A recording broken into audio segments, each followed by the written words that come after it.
ಸ್ನೇಹಿತರೆ ನಮಸ್ಕಾರ. ಇವತ್ತು ರಾಕಿಂಗ್ ಸ್ಟಾರ್ ಯಶ್ ಅವರು ತಮ್ಮ ಹುಟ್ಟುಹಬ್ಬವನ್ನು ಆಚರಿಸ್ಕೊತಾ ಇದ್ದಾರೆ. ಸಮಸ್ತ ಕನ್ನಡಿಗರ ಪರವಾಗಿ, ಚಿತ್ರರಂಗದ ಪರವಾಗಿ ಹಾಗೂ ನನ್ನ ವೈಯಕ್ತಿಕವಾಗಿ ರಾಕಿಂಗ್ ಸ್ಟಾರ್ ಅವರಿಗೆ ಹುಟ್ಟುಹಬ್ಬದ ಶುಭಾಶಯಗಳು. ಯಶ್ ಅವರ ಬಗ್ಗೆ ಒಂದೆರಡು ಮಾತಾಡಬೇಕು ಅಂತ ನಾನು ವಿಡಿಯೋ ಮಾಡ್ತಾ ಇದ್ದೀನಿ. ಸ್ನೇಹಿತರೆ, ಯಶ್ ಅವರು ಪ್ರತಿಭಾನ್ವಿತ ನಟ ಅನ್ನೋದ್ರಲ್ಲಿ ಎರಡು ಮಾತಿಲ್ಲ. ಅವರು ಪ್ರತಿಭಾನ್ವಿತ ನಟ ಅನ್ನೋದಕ್ಕಿಂತ ಹೆಚ್ಚಾಗಿ ಅವರೊಬ್ಬ ಡೆಡಿಕೇಟೆಡ್ ನಟ ಅನ್ನೋದನ್ನ ಅವ್ರನ್ನ ಹತ್ರದಿಂದ ಬಲ್ಲವರಿಗೆ ಮಾತ್ರ ಗೊತ್ತು ಈ ವಿಚಾರ. ಒಂದು ಕಮಿಟ್ಮೆಂಟ್, ಡೆಡಿಕೇಶನ್, ಶಿಸ್ತು ಇವೆಲ್ಲವೂ ಆ ನಟನಲ್ಲಿ ಇರೋದಕ್ಕೆ ಮಾತ್ರ ಇವತ್ತು ಆ ಒಂದು ಸ್ಥಾನವನ್ನು ಅವರು ಏರಿರೋದಕ್ಕೆ ಸಾಧ್ಯವಾಗಿದೆ. ಸ್ನೇಹಿತರೆ, ಇದು ನನಗೆ ಆದಂತ ಒಂದು ಅನುಭವ ಕೂಡ. ನಾನು ಚಿತ್ರರಂಗಕ್ಕೆ ಬಂದಾಗ ನಾನು ಇನ್ನೂ ನಿರ್ದೇಶಕ ಆಗಿರ್ಲಿಲ್ಲ, ಸಹಾಯಕ ನಿರ್ದೇಶಕನಾಗಿ ಕೆಲಸ ಮಾಡ್ತಾ ಇದ್ದೆ. ಆ ಸಂದರ್ಭದಲ್ಲಿ ಒಂದು ಸಿನಿಮಾ ಮಾಡಬೇಕು ಅನ್ನೋ ಯೋಜನೆಗಳು, ಓಡಾಟಗಳು ತುಂಬಾ ನಡೀತಾ ಇತ್ತು. ತುಂಬಾ ಜನ ನಿರ್ಮಾಪಕರನ್ನ ಅಪ್ರೋಚ್ ಮಾಡ್ತಾ ಇದ್ದೆ. ಆ ಸಂದರ್ಭದಲ್ಲಿ ಯಶ್ ಅವರು ಒಂದು ಸಪೋರ್ಟಿಂಗ್ ಕ್ಯಾರೆಕ್ಟರ್ ಅಲ್ಲಿ ಮಾಡಿದಂತಹ ಮೊಗ್ಗಿನ ಮನಸ್ಸು ಸೂಪರ್ ಹಿಟ್ ಆಗಿತ್ತು ಅವಾಗ. ಅದಕ್ಕೆ ಮುಂಚೆ ಅವರು ಹಲವಾರು ಸೀರಿಯಲ್ಗಳಲ್ಲಿ ಅಭಿನಯಿಸಿ ಒಂದಷ್ಟು ಜನಕ್ಕೆ ಪರಿಚಿತರಾಗಿದ್ರು ಕೂಡ ಬೆಳ್ಳಿತೆರೆನಲ್ಲಿ ರಿಜಿಸ್ಟರ್ ಆಗೋ ತರ ಕಾಣಿಸ್ಕೊಂಡಿದ್ದವರು ಮೊಗ್ಗಿನ ಮನಸ್ಸು ಚಿತ್ರ. ಸ್ನೇಹಿತರೆ, ಆ ಸಿನಿಮಾ ಬಿಡುಗಡೆಯಾಗಿ ಅದ್ಭುತವಾದಂತಹ ಯಶಸ್ಸನ್ನು ಕಾಣುತ್ತೆ. ಆ ನಂತರ ಅವರು ಪೂರ್ಣ ಪ್ರಮಾಣದ ನಾಯಕ ನಟರಾಗಿ ಒಂದು ಸಿನಿಮಾನ ಶುರು ಮಾಡ್ತಾರೆ. ಆ ಸಿನಿಮಾದ ಹೆಸರು ರಾಖಿ. ಇವತ್ತು ರಾಖಿ ಬಾಯಿ ಅಂತಾನೆ ಗುರುತಿಸ್ತೀವಿ ನಾವು ಯಶ್ ಅವರನ್ನ. ಆದ್ರೆ ಆ ರಾಖಿಯನ್ನ ಹೆಸರು ಹೇಗ್ ಬಂತು ಅಂತ ಹೇಳಿದ್ರೆ, ಅವರು ಸಂಪೂರ್ಣ ನಾಯಕ ನಟರಾಗಿ ಅಭಿನಯ ಮಾಡಿದಂತಹ ಸಿನಿಮಾದ ಟೈಟಲ್ ಕೂಡ ರಾಖಿ, ಅದರಲ್ಲಿ ಅವರ ಹೆಸರು ಕೂಡ ರಾಖಿ. ನೋಡಿ, ಆ ರಾಖಿಯನ್ನ ಹೆಸರು ಅವ್ರಿಗೆ ಎಷ್ಟು ಲಕ್ಕಿ ಆಗಿದೆ ಅಂತ ಹೇಳಿದ್ರೆ, ಪೂರ್ಣ ಪ್ರಮಾಣದ ನಟರಾದರು. ಅದೇ ತರ ಅವರು KGF ನಲ್ಲೂ ಕೂಡ ರಾಖಿಯನ್ನ ಹೆಸರು ಜನಮಾನಸದಲ್ಲಿ ಜಗತ್ತಿನಾದ್ಯಂತ ಅದು ಬ್ರಾಂಡ್ ಆಗೋಯ್ತು. ರಾಖಿ ಅನ್ನೋದು ಒಂದು ಹೆಸರು. ಆ ಸಂದರ್ಭದಲ್ಲಿ ನಾನು ಸಿನಿಮಾ ನಿರ್ದೇಶಕನಾಗಬೇಕು ಅಂತ ತಿರುಗಾಡದಂತ ಹೊತ್ತಲ್ಲಿ ಒಬ್ಬ ನಿರ್ಮಾಪಕರು ನನಗೆ ಸಿಗ್ತಾರೆ. ಅವರೊಂದು ದೊಡ್ಡ ಸಿನಿಮಾ ಮಾಡಿರ್ತಾರೆ. ಆ ಸಿನಿಮಾ ಮಾಡಿದಾಗ ನಾನು ಈ ತರ ಸರ್ ಒಂದು ಸಿನಿಮಾ ಮಾಡಬೇಕು ಅಂತ ಇದೀನಿ, ಒಂದು ಒಳ್ಳೆ ಕಥೆ ಇದೆ ನೋಡಿ, ಸಿನಿಮಾ ಮಾಡೋಣ ಅಂತ ಹೇಳಿ ಅವ್ರಿಗೆ ಅಪ್ರೋಚ್ ಮಾಡ್ತೀನಿ. ಅವರು ಹೇಳ್ತಾರೆ, ಈ ಯಾರನ್ನ ಹೀರೋ ಮಾಡ್ಕೊತೀರಾ ಅಂತ ಹೇಳಿದಾಗ ನಾನು ಒಂದು 3-4 ಜನದ ಹೆಸರನ್ನ ಹೇಳ್ತೀನಿ. ಅವರು ಮುಂದುವರೆದು ಹೇಳ್ತಾರೆ, ನೋಡಿ ಈಗ ಹುಡುಗ ಯಶ್ ಅಂತ ಬಂದಿದ್ದಾರೆ, ಮೊಗ್ಗಿನ ಮನಸ್ಸು ಸಿನಿಮಾ ಸೂಪರ್ ಹಿಟ್ ಆಗಿದೆ, ಅವ್ರದ್ದು ತುಂಬಾ confidence level, performance, skill, approaching method, ಆ ಪುಲ್ಲಿಂಗು ಇವೆಲ್ಲವೂ ತುಂಬಾ ಚೆನ್ನಾಗಿದೆ ಆ ಹುಡುಗನಿಗೆ, ಅವ್ರ ಹತ್ರ ಮಾತಾಡಿ ನೋಡಿ ಒಂದು ಸಿನಿಮಾ ಮಾಡೋಣ ಬೇಕಾದ್ರೆ ಅಂತ ನಿರ್ಮಾಪಕರು ಹೇಳ್ತಾರೆ. ಅಷ್ಟೊತ್ತಿಗೆ ಇವರು ರಾಖಿ ಅನ್ನೋ ಸಿನಿಮಾದಲ್ಲಿ ವರ್ಕ್ ಮಾಡ್ತಾ ಇರ್ತಾರೆ. ಯಾರು? ನಮ್ಮ ಯಶ್ ಅವರು. ಆ ಸಂದರ್ಭದಲ್ಲಿ ನಾನು ಖುಷಿ, ಒಬ್ಬ ನಿರ್ಮಾಪಕರು ಸಿಕ್ಕರಲ್ಲ, ಹೇಗಾದ್ರೂ ಮಾಡಿ ಒಬ್ಬ ನಟನನ್ನ ಒಪ್ಪಿಸ್ಕೊಂಡ್ರೆ ನನಗೆ ಸಿನಿಮಾ ಟೇಕ್ ಆಫ್ ಆಗುತ್ತಲ್ಲ ಅನ್ನೋ ಖುಷಿನಲ್ಲಿ ಫಸ್ಟ್ ಸಿನಿಮಾ ಜೋಶ್ ಜಾಸ್ತಿ, ಆ ಸಂಭ್ರಮ, ಆ ಎನರ್ಜಿ ಉಕ್ಕಿ ಹರಿತಾ ಇರ್ತದೆ. ಅಂತ ಸಂದರ್ಭದಲ್ಲಿ ನಾನು ಯಶ್ ಅವರನ್ನ ಭೇಟಿ ಮಾಡಬೇಕು. ಅವಾಗ ಯಶ್ ಅವರು ನನಗೆ ಹೇಗೆ ಪರಿಚಯ ಆಯ್ತಾರೆ ಅಂತ ಹೇಳಿದ್ರೆ, ಇದೇ ಅವರು ರಾಖಿ ಏನೋ ಸಿನಿಮಾ ಮಾಡ್ತಾ ಇರ್ತಾರಲ್ಲ, ಆ ಸಿನಿಮಾದ ನಿರ್ದೇಶಕರು ನಮ್ಮ ಆತ್ಮೀಯರಾದಂತಹ ನಾಗೇಂದ್ರ ಅರಸ್ ಅವರು. ಅವ್ರು ನನಗೆ ಪರಿಚಯ ಇರ್ತಾರೆ. ನಾನು ಸಹಾಯಕ ನಿರ್ದೇಶಕನಾಗಿ ಕೆಲಸ ಮಾಡ್ತಾ ಇದ್ನಲ್ಲ, ಆ ಸಿನಿಮಾದ ಸಂಕಲನಕಾರ ಎಡಿಟರ್ ನಾಗೇಂದ್ರ ಅರಸೆ ಆಗಿರ್ತಾರೆ. ನಾಗೇಂದ್ರ ಅರಸನ್ನ ಭೇಟಿ ಮಾಡೋದಕ್ಕೆ, ಮಾತಾಡೋದಕ್ಕೆ ಅವರು ಅವರ ಆಫೀಸ್ಗೆ, ಅವ್ರ ಸ್ಟುಡಿಯೋಗೆ ಬರ್ತಾ ಇರ್ತಾರೆ ಯಶ್ ಅವರು. ಅಂತ ಸಂದರ್ಭದಲ್ಲಿ ಯಶ್ ಬರ್ತಾರೆ, ಅವ್ರ ಸಿನಿಮಾ ಬಗ್ಗೆ ಸಂಬಂಧಪಟ್ಟಂಗೆ ಮಾತಾಡ್ತಾರೆ. ಆ ಸಿನಿಮಾ ಟೇಕ್ ಆಫ್ ಆಗಿರ್ತದೆ. ಒಂದಷ್ಟು ಮಾತುಕತೆ ಆಡ್ತಾ ನನಗೆ ನಾಗೇಂದ್ರ ಅರಸ್ ಅವರು ಪರಿಚಯ ಮಾಡಿಕೊಡ್ತಾರೆ. ನಮ್ಮ ಸಿನಿಮಾ ಹೀರೋ ಇವರು ಪರಿಚಯ ಮಾಡ್ಕೊಟ್ಟಾಗ ಇಬ್ರು ಒಬ್ರಿಗೊಬ್ರು ಹಾಯ್ ಬಾಯ್ ಮಾಡ್ಕೊಂತೀವಿ. ಅದು ನಾನು ಯಶ್ರನ್ನ ನೇರವಾಗಿ ಮೊದಲನೇ ಭೇಟಿ ಮಾಡಿದಂತ ಸಂದರ್ಭ.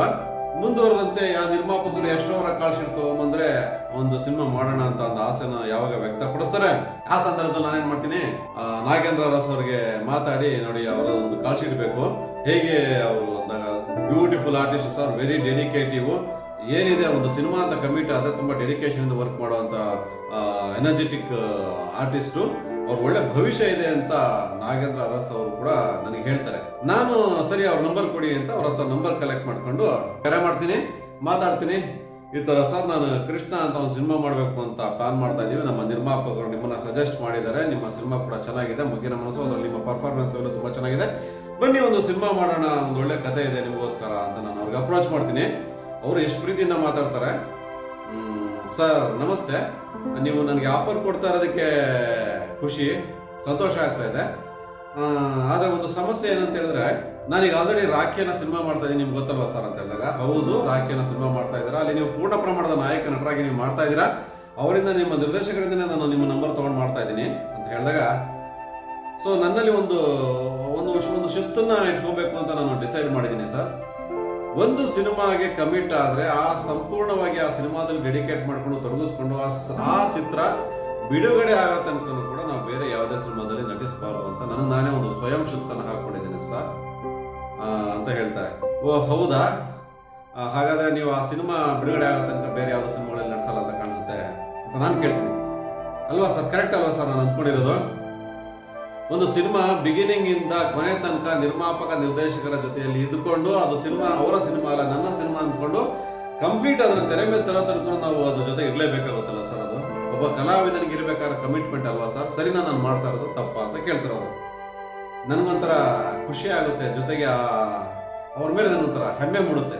ನೋಡ್ರಿ, ಇದ್ರೆ ನಿಮ್ಮಂತ ನಟರು ಇರಬೇಕು, ನಿಮ್ಮಂತ ಕಲಾವಿದರು ಇರಬೇಕು. ಒಂದಕ್ಕಿಂತ ಹೆಚ್ಚು ಸಿನಿಮಾಗಳಲ್ಲಿ ಕಮಿಟ್ ಆಗಿ ಯಾವುದಕ್ಕೂ ಸರಿಯಾಗಿ ನ್ಯಾಯ ಒದಗಿಸದೆ ಇರೋದಕ್ಕಿಂತ ಕಮಿಟ್ ಆಗಿರೋ ಒಂದು ಸಿನಿಮಾಗೆ ಸಂಪೂರ್ಣವಾಗಿ ತೊಡಗಿಸ್ಕೊಂಡು ಅದಕ್ಕೆ ನ್ಯಾಯ ಒದಗಿಸೋದು ತುಂಬಾ ಒಳ್ಳೆಯ ರೀತಿಯ ಇದೊಂದು ಸೆಲ್ಫ್ ಡಿಸಿಪ್ಲಿನ್. ನಿಮ್ಮ ಈ ಕಮಿಟ್ಮೆಂಟು, ಡೆಡಿಕೇಶನು, ಪ್ರಾಮಾಣಿಕತೆ, ಶಿಸ್ತು ನನಗೆ ತುಂಬಾ ಇಷ್ಟ ಆಗಿದೆ. ನೀವು ಮುಂದುವರಿರಿ, ಸಿನಿಮಾ ಕಂಪ್ಲೀಟ್ ಮಾಡಿ. ಅದು ನಮ್ಮ ಸಿನಿಮಾನೇ, ನಮ್ಮ ಸ್ನೇಹಿತರ ಸಿನಿಮಾ, ನಮ್ಮ ಸಿನಿಮಾ. ಆಲ್ ದ ಬೆಸ್ಟ್, ಒಳ್ಳೇದಾಗಲಿ. ಅವತ್ತು ಫೋನ್ ಇಡ್ತೀನಿ, ತುಂಬಾ ಖುಷಿ ಆಗುತ್ತೆ. ಥ್ಯಾಂಕ್ ಯು ಸರ್ ಅಂತ ಹೇಳ್ಬಿಟ್ಟು ಅವ್ರು ಫೋನ್ ಇಡ್ತಾರೆ ಅವತ್ತು. ಯಶ್, ಯಾಕೆ ಇವತ್ತು ಯಶ್ ಅವ್ರ ಬಗ್ಗೆ ನಾನು ಮಾತಾಡ್ತೀನಿ ಅಂತ ಹೇಳಿದ್ರೆ, ಅದು ಒಂದು ಅವತ್ತು ನನಗೆ ಹೆಮ್ಮೆ ಅನ್ನಿಸ್ತು ಆ ನಟನ ಬಗ್ಗೆ. ಅವತ್ತು ಈ ರಾಖಿ ಮಾಡಿದಂತ ಯಶ್ ಇವತ್ತು ರಾಖಿ ಭಾಯ್ ಆಗಿ ಬೆಳೆದು ನಿಂತಿದ್ದಾರೆ. ಖುಷಿ ಆಗುತ್ತೆ. ನಾನು ಹೇಳಿದೆ, ಈ ಒಂದು ಡೆಡಿಕೇಶನ್, ನಿಮ್ಮ ಈ ಕಮಿಟ್ಮೆಂಟು ನಿಮ್ಮನ್ನ ಎಲ್ಲೋ ಕರ್ಕೊಂಡು ಹೋಗುತ್ತೆ. ಟ್ಯಾಲೆಂಟ್ ಮುಖ್ಯ ಅಲ್ಲ, ಬರೀ ಟ್ಯಾಲೆಂಟೇ ಮುಖ್ಯ ಆಗೋದಿಲ್ಲ. ತುಂಬಾ ಜನಗಳ ಪ್ರತಿಭೆ ಇರುತ್ತೆ, ಆದ್ರೆ ಯಾಕೆ ಅವರು ಆ ಲೆವೆಲ್ ತಲುಪೋದಕ್ಕಾಗೋದಿಲ್ಲ ಅಂತ ಹೇಳಿದ್ರೆ, ಇದು ಶಿಸ್ತು, ಪ್ರಾಮಾಣಿಕತೆ, ಕಮಿಟ್ಮೆಂಟ್, ಡೆಡಿಕೇಶನ್. ಯಾರೋ ನಮ್ಮನ್ನ ನಂಬಿ ದುಡ್ಡು ಹಾಕಿದ್ದಾರೆ, ನನ್ನ ದುಡ್ಡು ಬಂತು, ನನ್ನ ಕೆಲಸ ಆಯ್ತು ಅಂತ ಒಲಿಸೋದಲ್ಲ. So from the first frame, first day ಇಂದ ಸಿನಿಮಾ ತೆರೆ ಕಂಡು ಅದನ್ನ ಒಂದು ಹಂತಕ್ಕೆ ತಲುಪಿಸೋ ತನಕ ಒಬ್ಬ ನಟ ಆ ಸಿನಿಮಾ ಜೊತೆ ನಿಂತ್ಕೋತಾನಲ್ಲ, ಅವಾಗ ಯಾವತ್ತೂ ಸಿನಿಮಾ ರಂಗದಲ್ಲಿ ಅವ್ರಿಗೆ ಒಂದು ಒಳ್ಳೆ ಭವಿಷ್ಯ ಕಾದಿದೆ ಅಂತ ನನಗೆ ಅರ್ಥ. ಹಾಗಾಗಿ ಜಗತ್ತಿನಲ್ಲಿ ಇರುವ ಕೆಲವು ನಟರಲ್ಲಿ ಯಶ್ ಕೂಡ ಒಬ್ಬರಾಗ್ತಾರೆ. ಅವತ್ತಿಂದ ನಾನು ಗಮನಿಸ್ತಾ ಇದ್ದೀನಿ ಯಶ್ನ. ಆಯ್ತು, 2-3 ಸಿನಿಮಾದಲ್ಲಿ ಅಟ್ಕೆ ಟೈಮ್ ಮಾಡ್ತಾರಾ ಅಂತ ನೋಡ್ತಾ ಇದ್ದೀನಿ. ಇಲ್ಲ, ಒಂದು ಸಿನಿಮಾ ಶುರುವಾದ ಕಂಪ್ಯೂಟರ್ ರಿಲೀಸ್ ಆದ ತನಕ ಆ ಸಿನಿಮಾ ಜೊತೆ ಇರ್ತಾರೆ. ರಾಖಿಯಿಂದ ಶುರುವಾದ journey, Kiraathaka, Rajadhani, Rajahuli, KGF, Googly, Mr and Mrs Ramachari, Santhosh Straight Forward, Masterpiece, ಎಂತೆಂಥ ಸಿನಿಮಾಗಳು. ಇಂಥ ಒಂದು ಅತ್ಯದ್ಭುತವಾದ ಸಿನಿಮಾಗಳನ್ನು ಕೊಡೋದಕ್ಕೆ ಬರೀ ಪ್ರತಿಭೆ ಇಂಪಾರ್ಟೆಂಟ್ ಆಗೋದಿಲ್ಲ, ಒಂದು ಪರ್ಸನಾಲಿಟಿ ಇಂಪಾರ್ಟೆಂಟ್ ಆಗುತ್ತೆ. ಯಾರಿಗೆ ಪ್ರತಿಭೆ ಜೊತೆ ಒಂದು ಒಳ್ಳೆ ವ್ಯಕ್ತಿತ್ವ ಇರುತ್ತೆ, ಒಂದು ಕಮಿಟ್ಮೆಂಟ್ ಇರುತ್ತದೆ, ಅವರು ಈ ರಂಗದಲ್ಲಿ ಬಹುಕಾಲ ಗಟ್ಟಿಯಾಗಿ ನಿಲ್ತಾರೆ ಅನ್ನೋದಕ್ಕೆ ನಮ್ಮ ಯಶ್ ಅವರೇ ಉದಾಹರಣೆ. ಯಶ್ ಅವರು ಕೂಡ ನಾನು ಅಂದುಕೊಂಡಂತೆ, ಅವರು ಹೇಳಿದಂತೆ ಕೂಡ ಒಂದು ಸಿನಿಮಾಗೆ ಕಮಿಟ್ ಆಗಿ ಅವ್ರ ಯಶಸ್ಸಿನ ಉತ್ತುಂಗಕ್ಕೆ ಏರ್ತಾನೆ ಇದ್ದಾರೆ. ಭಗವಂತ ಅವ್ರಿಗಿನ್ನೂ ಅತಿ ಹೆಚ್ಚಿನ, ಅತಿ ಉನ್ನತ ಸ್ಥಾನವನ್ನು ಕೊಟ್ಟು ಅಂತಾರಾಷ್ಟ್ರೀಯ ಮಟ್ಟದಲ್ಲಿ ಅವ್ರು ಮಿಂಚಲಿ ಅಂತ ಈ ಮೂಲಕ ಆಶಿಸ್ತೀನಿ. ಯಶ್ ಅವರೇ, ಇವತ್ತು ನಿಮ್ಮ ಬರ್ತ್ಡೇ. ನಾನು ಅವತ್ತು ಹಾರೈಸಿದ್ದೆ ನಿಮಗೆ, ಇವತ್ತು ಕೂಡ ಅದೇ ಒಂದು ಖುಷಿಯಿಂದ, ಹೆಮ್ಮೆಯಿಂದ ಹಾರೈಸ್ತಾ ಇದ್ದೀನಿ. ನಿಮಗೆ ದೇವರು ಆರೋಗ್ಯ, ಆಯಸ್ಸು, ಇನ್ನೂ ಅತಿ ಹೆಚ್ಚಿನ ಯಶಸ್ಸನ್ನು ಕೊಟ್ಟು ಕಾಪಾಡಲಿ. Once again many more happy returns of the day. Rakhi Bhai.